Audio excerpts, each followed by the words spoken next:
It's a Manchu. I'm back for more Divergence SMP. Over the last few days, I've been busy with what's going to be my home base. There used to be an ocean monument here, and now it's gone. I've completely raised it to the ocean floor and just put up this platform in its place. Ultimately, I want to make a guardian farm, but for that I need a lot of tridents. But something interesting happened while I was doing all the terraforming and all the work getting rid of the ocean monument and terraforming the ocean floor. I had to deal with a lot of drowned, and I mean a lot of them.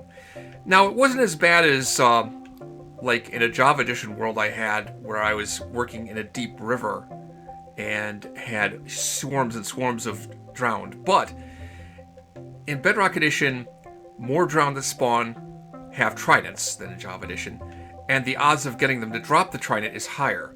So look at all the tridents I've collected so far, just from doing all that work around what was formerly an ocean monument. The thing is, this isn't enough tridents for the guardian farm I want to make. So I'm ultimately going to have to make a drowned farm first, just to get all the tridents that I need.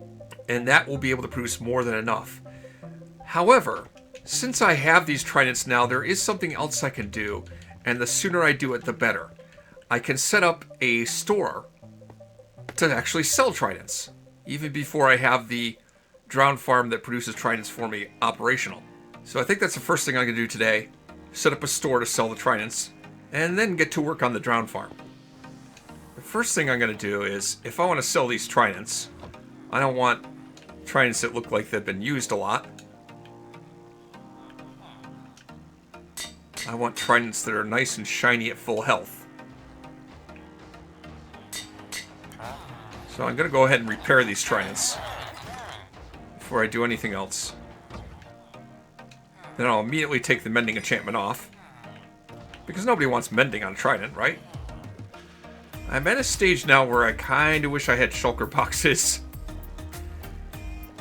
I still have the benefit of the chest boat to move stuff around and a ender chest, but still all the materials I want to use to build the store and the stock for the store is too much to carry in one trip.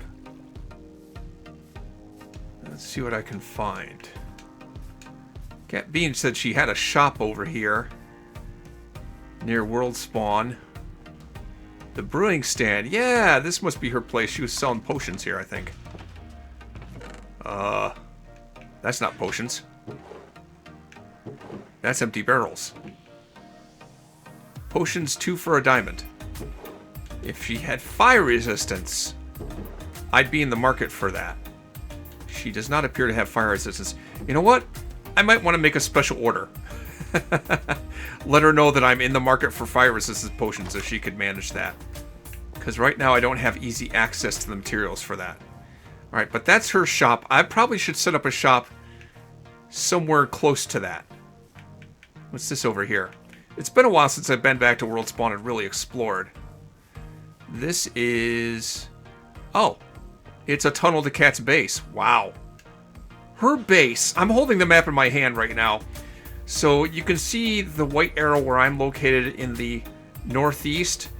Cat's base is in the mesa near the south edge of this map. And this is the large-scale map. So the fact that she made a tunnel all the way to her home base from here is impressive. Alright, let's see. Where do I set up my store? Put it right here. Because I don't want to block off her tunnel. I don't want to tear down any of this stuff over here, which looks kind of cool. Could put it here.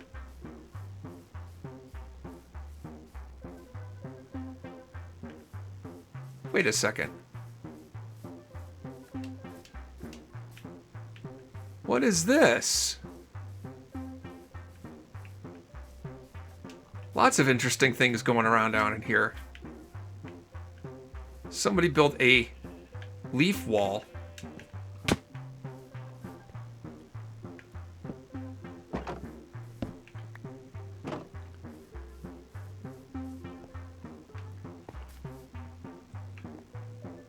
Well, that's pretty cool looking.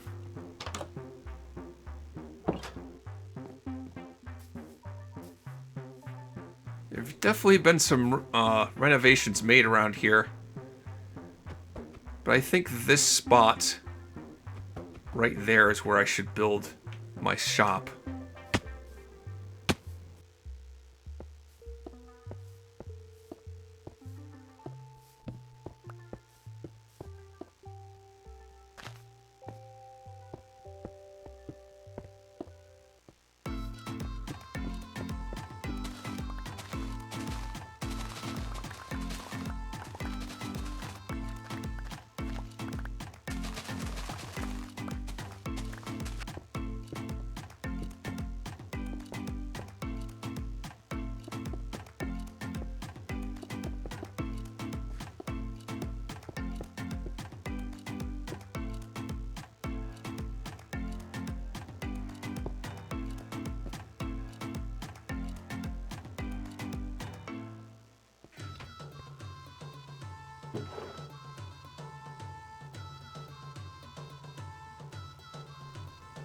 There. I think that's not bad if I do say so myself. I think it gets the point across about what it is. Oh, you know what though? That design's wrong. I gotta fix that. Ah, shoot. I've seen it. I can't unsee it. I think that looks better. Alright, I think I'm pretty happy with my shop. Looks like the Wandering Trader is already checking out my wares. Hopefully others will soon. Tridents, 3 diamonds apiece. I have more to add to this stock once I get them all fixed up. Channeling, 1 diamond apiece. And impaling 5, 1 diamond apiece. I definitely can reinforce that stock, and I will do so. Then I can move on to actually making the Trident farm. Or Drown farm.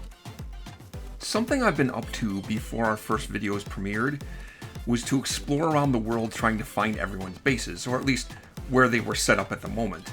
When I found them, I left a gift at their location.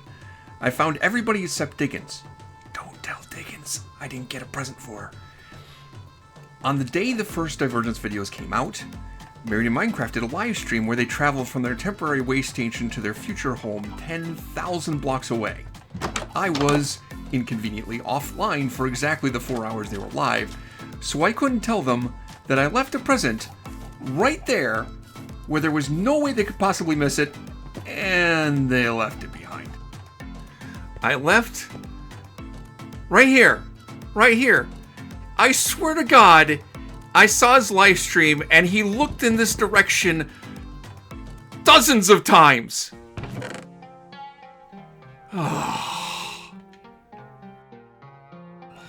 Unbelievable. Unfrickin' believable. So when I got back, I decided I'd track them down. But instead of taking such a ridiculous long trek through the overworld, I took the shortcut through the nether.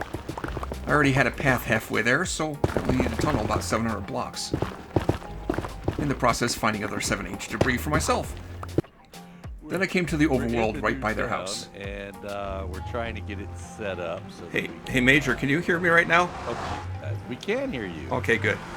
Yeah, there's a little bit of static on your voice now, though. Yeah, I got a crappier microphone. Oh, great. You got rid of the good one for this one? Yeah. Yeah, in order to do voice chat, I have to use a crappy microphone. Content right here. Just gets a shitty mic just for stream. Just for that. Okay, nice. That works. Hey, to each his own, man. Everybody has a different way of doing things. Oh, there's a name tag over there. I'm betting that's probably Fair enough. Buster.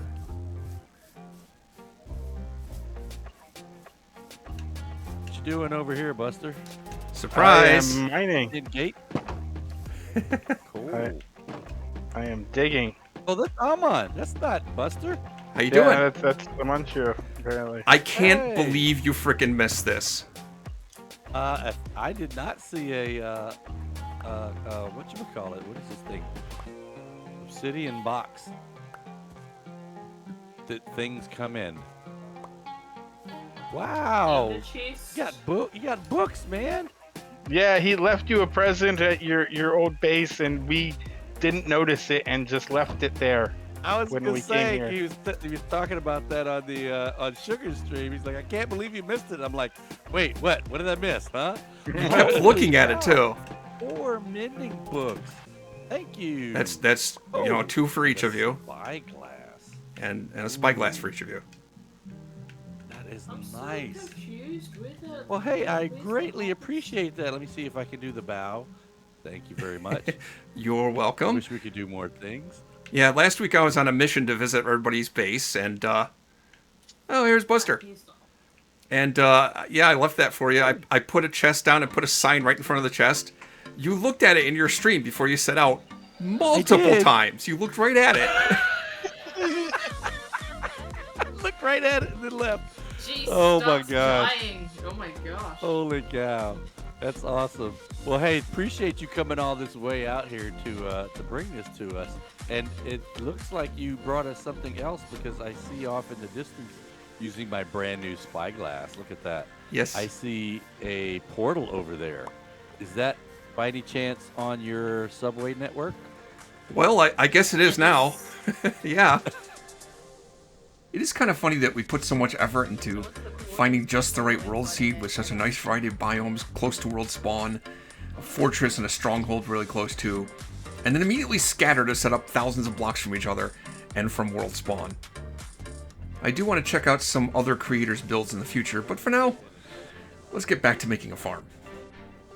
Finally, it's a little late at night, but finally I can get around to actually starting to build the Trident farm.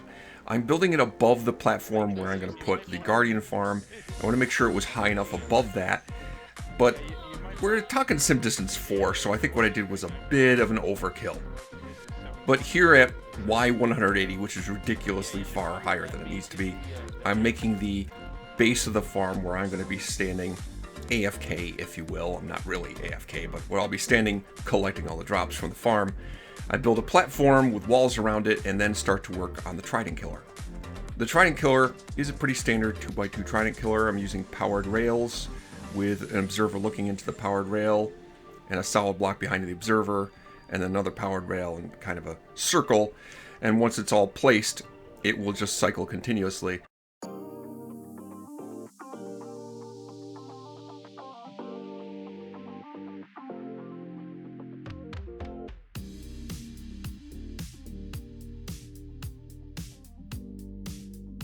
Then I put a lever on one of the solid blocks and turn it on to turn off the cycling of the Trident Killer. On top of each of the solid blocks, I put a piston and then surround the whole thing with solid blocks.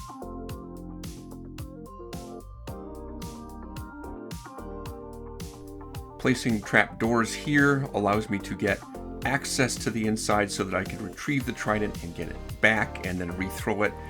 That's important, especially if you're doing multiplayer server, because whoever throws the Trident is the one that counts as the person that's killing the mobs.